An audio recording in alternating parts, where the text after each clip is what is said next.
আজকের এই সমাবেশ কেবল প্রতিবাদ নয়, এটি ইতিহাসের সামনে দেওয়া আমাদের জবাব, একটি অঙ্গীকার, একটি শপথ। এই পদযাত্রা ও গণজামায়াত থেকে আজ আমরা 4টি স্তরে আমাদের দাবি সহ উপস্থাপন করব। আমাদের প্রথম দাবিগুলো জাতিসংঘ আন্তর্জাতিক সম্প্রদায়ের প্রতি, যেহেতু জাতিসংঘ আন্তর্জাতিক সম্প্রদায় সকল জাতির অধিকার রক্ষার, দখলদারিত্ব, গণহত্যা রোধের সংকল্প প্রকাশ করে এবং আমরা দেখেছি গাজায় প্রতিদিন যে রক্তপাত, যে ধ্বংস চলছে, তা কোনো একক সরকারের ব্যর্থতা নয়, বরং এটি একটি আন্তর্জাতিক ব্যর্থতার ফল। এবং এই ব্যর্থতা শুধু নীরবতার মধ্যেই সীমাবদ্ধ নয়, বরং পশ্চিমা শক্তি বলয়ের অনেক রাষ্ট্র সরাসরি দখলদার ইসরায়েলকে অস্ত্র, অর্থ ও কূটনৈতিক সহায়তা দিয়ে এই গণহত্যাকে দীর্ঘস্থায়ী করেছে এবং এই বিশ্ব ব্যবস্থা দখলদার ইসরায়েলকে প্রশ্নবিদ্ধ না করে বরং রক্ষা করার প্রতিযোগিতায় নেমেছে। সেহেতু আমরা জাতিসংঘ ও আন্তর্জাতিক সম্প্রদায়ের প্রতি জোরালো দাবি জানাচ্ছি। 1. জায়নবাদী ইসরায়েলের গণহত্যার বিচার আন্তর্জাতিক আদালতে নিশ্চিত করতে হবে। 2. যুদ্ধবিরতি নয়, গণহত্যা বন্ধে কার্যকর ও সম্মিলিত পদক্ষেপ গ্রহণ করতে হবে। 3.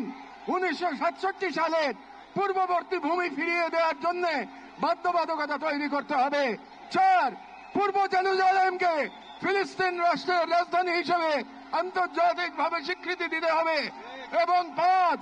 ফিলিস্তিনিদের আত্মনিয়ন্ত্রণ, নিরাপত্তা এবং রাষ্ট্রীয় সার্বভৌমত্ব প্রতিষ্ঠার পথ উন্মুক্ত করতে হবে। কারণ এই মুহূর্তে বিশ্ব ব্যবস্থা যে ন্যায়ের মুখোশ পড়ে আছে, গাজার ধ্বংসস্তূপে সেই মুখোশ খসে পড়েছে। আমাদের দ্বিতীয় দাবিগুলো মুসলিম উম্মার নেতৃবৃন্দের প্রতি। যেহেতু আমরা বিশ্বাস করি ফিলিস্তিন কেবল একটি ভূখণ্ড নয়, এটি মুসলিম উম্মার আত্মপরিচয়ের অংশ এবং গাজা এখন কেবল একটি যুদ্ধবিধ্বস্ত শহর নয়, এটি আমাদের সম্মিলিত ব্যর্থতার বেদনাদায়ক প্রতিচ্ছবি। এবং উম্মার প্রতিটি সদস্য, প্রতিটি রাষ্ট্র এবং প্রতিটি নেতৃত্বের উপর অর্পিত সেই আমানত যে আল্লাহ প্রদত্ত ভ্রাতৃত্ব ও দায়িত্বের সূত্রে আবদ্ধ। এবং ইসরায়েল একটি অবৈধ দখলদার গণহত্যাকারী রাষ্ট্র, যা মুসলিমদের প্রথম কিবলা ও একটা পুরো জনগোষ্ঠীর অস্তিত্ব নিশ্চিহ্ন করতে সর্বশক্তি নিয়োগ করেছে। এবং ভারতের হিন্দুত্ববাদ আজ এই অঞ্চলে জায়নবাদী প্রকল্পের প্রতিনিধিতে পরিণত হয়েছে, মুসলমানদের বিরুদ্ধে সুপরিকল্পিত দমন নির্যাতন চালিয়ে যাচ্ছে। এবং ভারতের সম্প্রতি ওয়াকফ সম্পত্তি আইনে হস্তক্ষেপের মাধ্যমে মুসলিমদের ধর্মীয় ঐতিহাসিক অধিকার ধারণ করা হয়েছে, যা উম্মার জন্য একটি স্পষ্ট সতর্কবার্তা। সেহেতু আমরা মুসলিম বিশ্বের সরকার ও ওআইসির মতো মুসলিম উম্মার প্রতিনিধিত্বকারী সংগঠনগুলোর নিকট দৃঢ়ভাবে আহ্বান জানাই। 1. ইসরায়েলের সাথে অর্থনৈতিক, সামরিক ও কূটনৈতিক সকল সম্পর্ক অবিলম্বে ছিন্ন করতে হবে। 2. জায়নবাদী রাষ্ট্রের বিরুদ্ধে বাণিজ্যিক অবরোধ ও নিষেধাজ্ঞা আরোপ করতে হবে। 3. গাজার মুসলিম জনগণের পাশে চিকিৎসা, খাদ্য, আবাসন ও প্রতিরক্ষা সহযোগিতা সহ সর্বাত্মক সহযোগিতা নিয়ে দাঁড়াতে হবে। 4. আন্তর্জাতিক পর্যায়ে ইসরায়েলকে একঘরে করতে সক্রিয় কূটনৈতিক অভিযান শুরু করতে হবে। এবং 5. জায়নবাদের দোসর ভারতের হিন্দুত্ববাদী শাসনের অধীনে মুসলিমদের অধিকার হরণ, বিশেষ করে ওয়াকফ আইনে হস্তক্ষেপের মতো রাষ্ট্রীয় আগ্রাসনের বিরুদ্ধে ওআইসি ও মুসলিম রাষ্ট্রগুলোকে দৃঢ় প্রতিবাদ ও কার্যকর কূটনৈতিক অবস্থান নিতে হবে। কারণ গাজার রক্ত প্রবাহে আমরা লজ্জিত হওয়ার আগেই গাজার পাশে দাঁড়ানোই উম্মার জন্য সম্মানের একমাত্র পথ। এবং যে নেতৃত্ব আজ নীরব, কাল ইতিহাসের কাঠগড়ায় দাঁড়াতে বাধ্য হবে। আমাদের তৃতীয় দাবিগুলি বাংলাদেশ সরকারের প্রতি।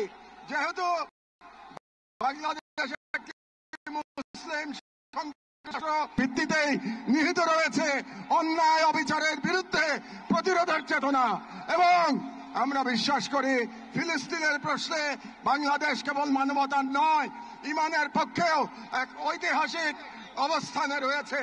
এবং একটি গণতান্ত্রিক রাষ্ট্র হিসেবে সরকারের দায়িত্ব জনগণের ইমানি ও নৈতিক আকাঙ্ক্ষার প্রতি শ্রদ্ধা রাখা এবং বাংলাদেশের জনগণ গাজার পাশে থাকার অঙ্গীকার করেছে, তাই রাষ্ট্রীয় পর্যায়ে নীরবতা এই জন আকাঙ্ক্ষার প্রতি অবজ্ঞার শামিল। সেহেতু আমরা বাংলাদেশ সরকারের প্রতি দৃঢ়ভাবে আহ্বান জানাই, এক, বাংলাদেশি পাসপোর্টে অ্যাকসেপ্ট ইসরায়েল শর্ত পুনর্বহাল করতে হবে এবং ইসরায়েলকে রাষ্ট্র হিসেবে স্বীকৃতি না দেওয়ার অবস্থান আরো সুস্পষ্টভাবে প্রকাশ করতে হবে। দুই, সরকারের ইসরায়েলি কোন প্রতিষ্ঠানের সাথে যত চুক্তি হয়েছে তা বাতিল করতে হবে। তিন, রাষ্ট্রীয়ভাবে গাজায় ত্রাণ ও চিকিৎসা সহায়তা পাঠানোর কার্যকর ব্যবস্থা নিতে হবে। চার, জায়নবাদের দোসর ভারতের হিন্দুত্ববাদী সরকারের অধীনে মুসলিম ও অন্যান্য সংখ্যালঘুদের উপর চলমান নির্যাতনের বিরুদ্ধে রাষ্ট্রীয়ভাবে প্রতিবাদ জানাতে হবে। যেহেতু হিন্দুত্ববাদ আজ শুধু একটি স্থানীয় মতবাদ নয়, বরং আন্তর্জাতিক জায়নিস্ট ব্লকের অন্যতম দোসর। ছয়, পাঠ্য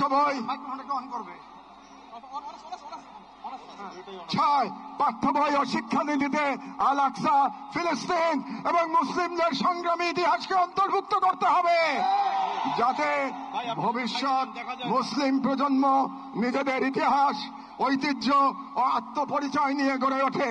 কারণ রাষ্ট্র কেবল সীমানা নয়, রাষ্ট্র এক আমানত, আর এই আমানত রক্ষা করতে না পারলে ইতিহাস আমাদের ক্ষমা করবে না।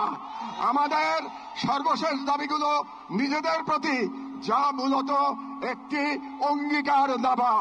যেহেতু আমরা বিশ্বাস করি আল কুদস কেবল একটি শহর নয়, এটি ইমানের অংশ, এবং আমরা জানি বাইতুল মুকাদ্দাসের মুক্তি অন্য কারো হাতে নয়, আমাদেরই কোন প্রজন্মের হাতে তা লেখা হবে।